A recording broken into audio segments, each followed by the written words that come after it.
Hey, welcome to a new week, everybody. It's Monday. That probably wasn't a good idea for me to blow in the mic like that, but that's how Mondays go, folks. It's been a long one, and it always feels like sometimes the weekends can just slip right by you. And it feels like mine just blew right by. Now, with that said, we did take a break on Friday. If you did not catch the Thursday conversation that I had with Pastor Hans Feeney, please, by all means, um, get get into that conversation and watch it. It's a long one. It comes close to 3 hours of discussion, but man, it is to me it's high quality stuff that we're talking about. It took us about an hour and a half to actually get into talking about humor, just because what we were talking about is exactly what I really want when it comes to bringing a guest on and having a discussion with them. I just want it to be very free flowing. But who am I to tell you this? My name's Stuart Davis, and I am a flawed man of God. I'm a deacon at a small church just outside of Richmond, Virginia. I'm not a pastor. I'm not a biblical scholar. I'm not. I haven't been to seminary. I'm not trying to get you to join my church or donate to any special cause. What I am trying to do is get you to see by exposure, thoughts, feelings, whatever impressions that I get as a Christian. I've been a Christian all of my life, and how I feel about things, and that way, from me giving as a point of reference, understand kind of how it would what goes through the mind of an average Christian. I don't subscribe to any specific doctrine. I don't belong to any denomination. I'm a non-denominational Protestant. So if you are looking to join uh, Christianity, if you're looking to start a relationship with Christ, that doesn't necessarily mean starting with going to church, but eventually I believe it needs to go there. If you're not ready for that, and you feel like this is a good place to start learning about things, by all means, hey, welcome to the program. This is where I want you to be. Just listening to what I have to do, who people I bring on, the subjects that I talk about, and get some exposure, get some insights, get start dipping your toes in the water a little bit until you are ready to join a church. And I'll be bringing people on like Hans and other folks who represent different denominations within Christianity, denominations and doctrines which I feel are true to what the Bible is true to what the Bible is looking for. There are there are many ways that the Bible is interpreted, and some of the ways make sense, and some of the ways are way off. So what we're doing are bringing on the ways that make sense. We're not doing bring on Jehovah's Witnesses or Latter Day Saints. If you're people to the Church of Latter Day Saints, we're not bringing on modernized issues within each of the denominations, which are run clearly in conflict with what the Bible actually teaches. So, if you're here for that, welcome again, and I am sorry to expose you to one of the smaller issue, or one of the bigger gripes for people when they are reading through the Bible. When you get to Leviticus and Numbers, you hit kind of a dry patch, and it's difficult to go through, but we are going to go through it because that is the goal of these. That's the goal of this little project that I'm running, a read through of the Bible from cover to cover, Genesis to Revelation. Go through all the books, read through them, and give my reactions and thoughts. And so that means going through some of the more exciting points. One of the best ones we've had, if you go back through my library here, is the part in Exodus about Moses on Sinai, coming down from Sinai. It's just me on one chapter, just going off because there's just so much to talk about there, and other ones like Wednesday night and tonight, where we're going through things that you're not going to draw a whole lot of inference out of because we are in these two books,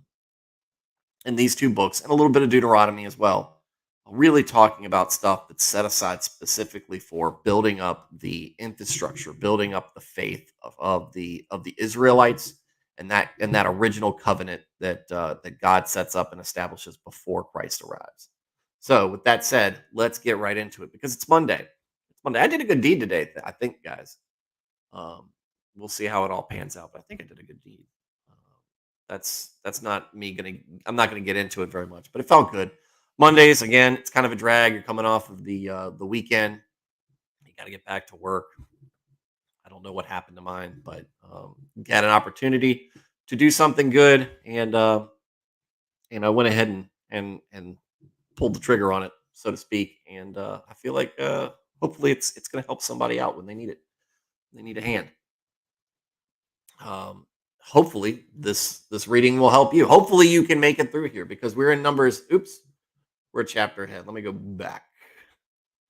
Oh, we're in chapter 7. We're only going to do 2 chapters tonight because I'm not going to do that to you guys. I'm not going to put you up. Um, I'm not going to put you guys through. But it looks like with the next couple of chapters coming up after 7 and 8, we might get some action. All right, number 7, offerings at the dedication of the tabernacle. When Moses finished setting up the tabernacle, he anointed and consecrated it and all its furnishings. He also anointed and consecrated the altar and all its utensils. Then the leader of Israel, the heads of the families, who were the tribal leaders in charge of those who were counted, made offerings. They brought as their gifts before the Lord 6 covered carts and 12 oxen, an ox from each leader and a cart from every 2. These they presented before the tabernacle. The Lord said to Moses, accept these from them, and that they may be used to work. And Monday hit me. Accept these from them, that they may be used in the work at the tent of meeting. Give them to the Levites, as each man's work requires. So yeah, getting some livestock, getting some oxen in there and some carts to go help the labor go through, right? Makes sense. So Moses took the cart and oxen and gave them to the Levites. Levites say, hey, thanks. Because now we don't have to do all this stuff by hand. We get a little bit of we get some heavy equipment. Because they didn't have forklifts and earth movers and all the other cool diesel powered things that we have today. He gave 2 carts and 4 oxen to the Gershonites as their work required, and he gave 4 carts and 8 oxen to the Merarites as their work required. They were all under the direction of Ithamar, son of Aaron the priest. But Moses did not give any to the Kohathites because they were to carry on their shoulders the holy things for which they were responsible. Yeah, you don't get anything. Oh man, Kohathites. Oh man. Of course, the Kohathites go, well, at least we don't have to clean up after them. All the young Kohathites are happy about that because they know, who's cleaning up after the oxen, right? You know who's gotta push the carts and all that, lead all that stuff. It's gonna be the guys at the bottom of the totem pole. When the altar was anointed, the leaders brought their offerings for its dedication and presented them before the altar. For the Lord had said to Moses, each day one leader is to bring his offering for the dedication of the altar. The one who brought his offering on the first day was Nahshon, son of Amminadab of the tribe of Judah. His offering was 1 silver plate. Here's the dry spot. We're going to go through every single one. His offering was 1 silver plate weighing 130 shekels and 1 silver sprinkling bowl weighing 70 shekels, both according to the sanctuary shekel, the official shekel of the Israelites. Each filled with the finest flour mixed with olive oil as a grain offering. 1 gold dish weighing 10 shekels filled with incense. 1 young bull, 1 ram, and 1 male lamb a year old for the burnt offering. 1 male goat for a sin offering, and 2 oxen, 5 rams, 5 male goats, and 5 male lambs a year old to be sacrificed as a fellowship offering. This was the offering of Nahshon, son of Amminadab. On the second day, Nathaniel, son of Zuar, the leader of Issachar, brought his offering. The offering he brought was 1 silver plate weighing 130 shekels and 1 silver sprinkling bowl weighing 70 shekels, both according to the sanctuary shekel, the official shekel of the Israelites. Each filled with the finest mixed flour of olive oil as a grain offering. 1 gold dish weighing 10 shekels filled with incense. 1 young bull, 1 ram, and 1 male a year old for a burnt offering. One male goat for a sin offering, and 2 oxen, 5 rams, and 5 male goats, and 5 male lambs, a year old, to be sacrificed as a fellowship offering. This was the offering of Nathaniel, son of Zuar. And the cat's up here. Come on, get down. You know better than that. Normally, the cat is welcome up here, but not when I'm streaming. He knows that. When I'm working, it's okay. When I'm streaming, it's not. At least not. At least not so far. He's not ready for the limelight yet. On the third day, Eliab, son of Helon, leader of the people of Zebulun, brought his offering. His offering was 1 silver plate weighing 130 shekels and 1 silver sprinkling bowl weighing 70 shekels, both according to the sanctuary shekel, each filled with the finest flour mixed with olive oil as a grain offering. 1 gold dish weighing 10 shekels filled with incense, 1 young bull, 1 ram, 1 male lamb, a year old for a burnt offering, 1 male goat for a sin offering, and 2 oxen, 5 rams, 5 male goats, and 5 male lambs, a year old, to be sacrificed as a fellowship offering. This was the offering of Eliab, son of Helon. All right. Fourth day, Eleazar, son of Shedor, the leader of the people of Reuben, brought his offering. His offering was 1 silver plate weighing 130 shekels. Are these all the same? 2 oxen, 5 goats, 5 blah. Fifth day, Shalumiel,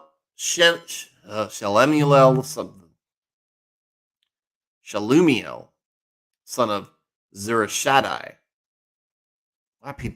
Why did the Israelites give themselves such hard to pronounce and spell names? Leader of the people of Simeon brought his offering. 130 shekels, a silver bowl, a gold bowl filled with incense, finest flour, olive oil, grain offering, 2 oxen, 5 rams, 5 male goats, 5 male lambs, blah, blah, blah. Not to lessen this, but we are going through the same thing. It's every single, they're all bringing the same part, same amount. Sixth day, Eliasaph, son of Deuel,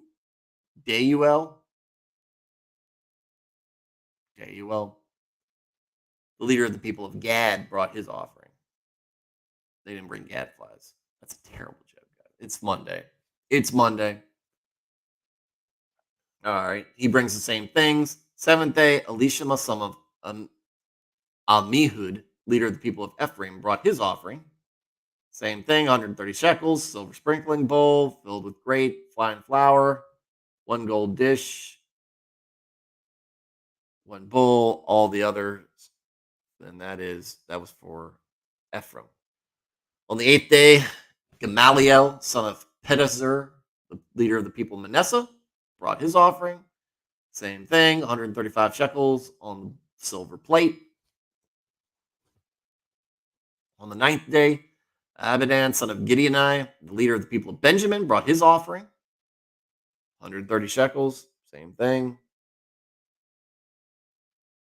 Wait. 2 oxen, 1 male goat, and then 5. Yeah. Okay. 10th day, Ahiezer, son of Mishadai, leader of the people of Dan, brought his offering. Everything looks the same here. All right, so we got Dan taken care of. 11th day, Pagiel, son of Okran, leader of the people of Asher, brought his offering. 130 shekels, 1 silver sprinkling bowl, finest flour, gold dish filled with incense, bull, ram, male lamb, male goat for sin offering, 2 oxen, blah, blah, blah, all the same for Asher.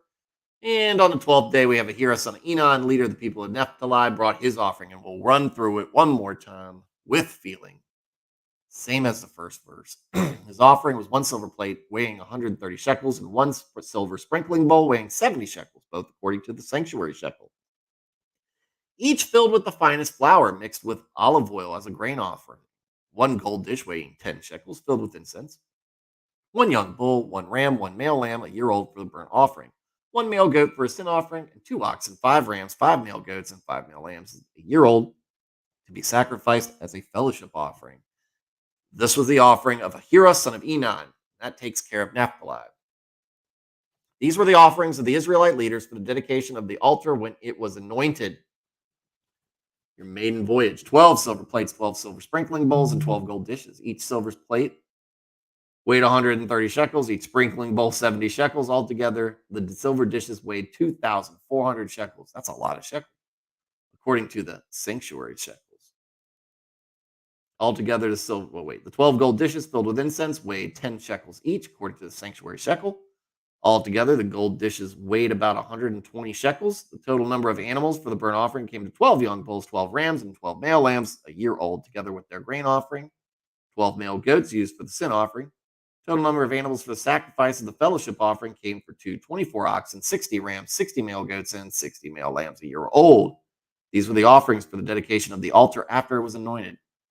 When Moses entered the tent of meeting to speak to the Lord, he heard the voice speaking to him from between two cherubim above the atonement cover on the ark of the covenant law. This way the Lord spoke to him, and Moses was probably covered um in animal blood, because that is a lot of animals getting sacrificed at once. Well, I take that back.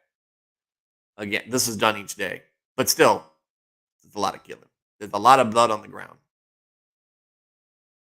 It looked like a charnel house at that point. So, and we get the setting up the lamps. The Lord said to Moses, we get more, we get some dialogue here. Speak to Aaron and say to him, when you set up the lamps, see that all seven light up the area in front of the lampstand. Aaron did so. He set up the lamps so that they faced forward on the lampstand, just as the Lord commanded Moses. This is how the lampstand was made. It was made of hammered gold from its base to its blossoms. The lampstand was made exactly like the pattern the Lord had shown Moses. Good for you. Good for you for doing exactly what God says, because we've seen it in the past. Doesn't go so well when you don't. But as we've seen before, you give the Israelites a very specific task with very specific instructions, with a very tangible result, product, whatever. They're very good at it. It's the faith issues. It's the behavior. It's your more, what do you, a more passive instruction. You know, this is something you need to be continually doing, the way you should be acting. Mindset. You know, where your head's at. Those are the parts where the Israelites get sideways. And you know, again, I'm very hard on the Israelites. They do a lot of knuckleheaded things, but they do show that we all have that problem. If God came down and gave us a specific task to do, we would probably be very fastidious and very careful on how we did it, doing it exactly how He said it, and maybe asking questions along the way if maybe we forgot. But everybody's got one of these now, so you can just make a make a video of what God's telling you and just play it back, or it'll probably be on YouTube somewhere. It won't be probably won't be on here unless it's in the Bible. Or in the Bible, wait, I'm gonna point this way. In the Bible, setting apart the Levites, right? Remember, Levites are going to be the priests, so that they're going to be set aside. They're not going to have to do all the same tasks, but they're going to have some tasks of their own, and they're going to have a great deal of responsibility weighing on them. The Lord said to Moses, take the Levites from among all the Israelites and make them ceremonially clean. To purify them, do this: sprinkle the water of cleansing on them, and then have them shave their whole bodies and wash their clothes, and so they will purify themselves. Have them take a young bull with its grain offering of the finest flour mixed with olive oil. Then you are to take a second young bull for a sin offering. Bring the Levites to the front of the tent of meeting and assemble the whole Israelite community. You are to bring the Levites before the Lord, and the Israelites are to lay their hands on them. Aaron is to present the Levites before the Lord as a wave offering from the Israelites, so that they may be ready to do the work of the Lord. Now, we do this to this day. A lot of the times, the leaders will put their hands on the newly elected or assigned or appointed leaders within a church. You put your hands on them. You pray over them. You know, you're doing these things that you want them to succeed. You're kind of anointing them, as it were. Then the Levites are to lay their hands on the heads of the bulls, using one for a sin offering to the Lord and the other for a burnt offering to make atonement for the Levites. Have the Levites stand in front of Aaron and his sons, and then present them as a wave offering to the Lord. Hey God, hey, I got this offering. In this way, you are to set the Levites apart from the other Israelites, and the Levites will be mine. But really, we're all God's. After you have purified the Levites and presented them as a wave offering, they are come to do their work at the tent of meeting. They are the Israelites who are to be given wholly to me. I have taken them as my own in place of the firstborn, the first male offspring for every Israelite woman. Every firstborn male in Israel, whether human or animal, is mine. When I struck down all the firstborn in Egypt, I set them apart for myself. And I have taken the Levites in place of all the firstborn sons in Israel. From among all the Israelites, I have given the Levites as gifts to Aaron and his sons to do the work at the tent of meeting on behalf of the Israelites and to make atonement for them so that no plague will strike the Israelites when they go near the sanctuary. Now, this is an important thing to remember. So God makes this clear. Look, like the firstborn, the first of your, the first of your blessings, you set aside for God, right? You set that aside, and you give that to Him. This goes all the way back to Cain and Abel. Uh, but what God understands is, look, if I'm going to ask you to dedicate your firstborn to me, there's going to be a lot of broken up families, a lot of hard feelings. So, in order to mitigate that, I'll take an entire tribe and set the entire tribe aside. So the tribe, that tribe, kind of exists within itself as a family unit, and then each of the tribes don't have to worry about giving up their firstborn sons from each of their families and really just tearing things apart. This way, everybody's kind of able to maintain some sort of stability and wholeness, right? And that's why I think that That's why I think family is so important to God. He created family units for a reason, and I know there's a lot of folks out here there who think that when we perish and move on from pass away from this world, and we get to heaven, we're not going to recognize anybody because we're all going to be together, we're all going to be equal, and we're all going to be kind of just like anonymous, right? I don't know. I don't see any biblical I haven't come across it. Any biblical context that actually says that or points to that or alludes to that. But I haven't seen any saying it's not either. But what I do think is they do say to the Israelites went to live with their fathers.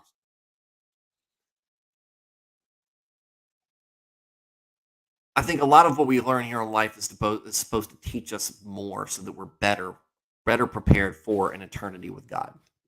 And I think that I believe that if God created this family system, He did it for a reason, and it was to that to carry on. So one of the things that I tell my kids is, look, our goal, our objective in life is to all make it to that finish line and go to the same. We're all standing on that same podium, that same winner. We're all in the winner circle. The team, we win together, we fail together.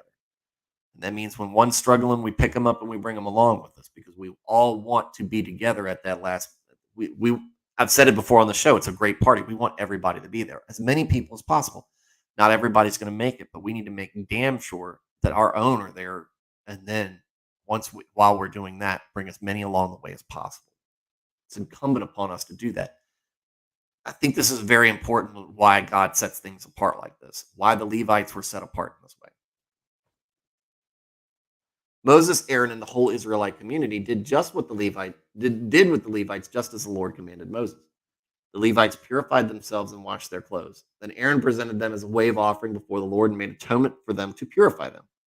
After that, the Levites came to do their work at the tent of meeting under the supervision of Aaron and his sons. They did with the Levites just as the Lord commanded Moses.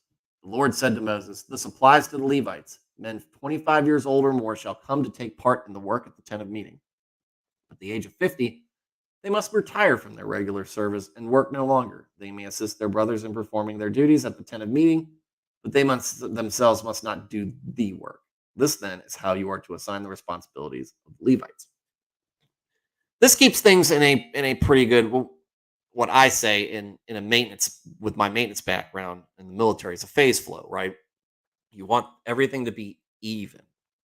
Not just because 25 is a good time to start doing the work and 50 is a good time to retire, but also it also makes people, it puts us to work in our prime and start learning from the more long in the tooth folks who have retired. It gives them, it gives us a constant flow of experience, learning and experience, and then on each side, um, on the other side of 25, you see the looking and the exposure to it, and on the other side of 50, you see the passing on of experience and everything.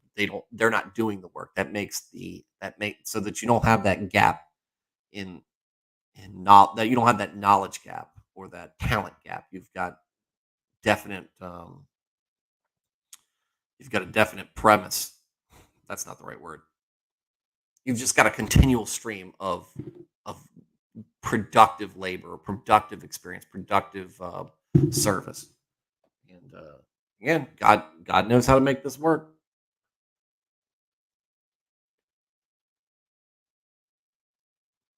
This then is how you fund it. So that ends chapter 8. That ends our reading for tonight. Um, we came off of a busy week last week. It was awesome. I was very happy with how it came off. And we did miss one show with Billy Dyer. He is going to be on tomorrow. He reached out to me this weekend. He goes, "Let's make it happen. Let's do March 1st." I said, "That's awesome. That's a great time to do it."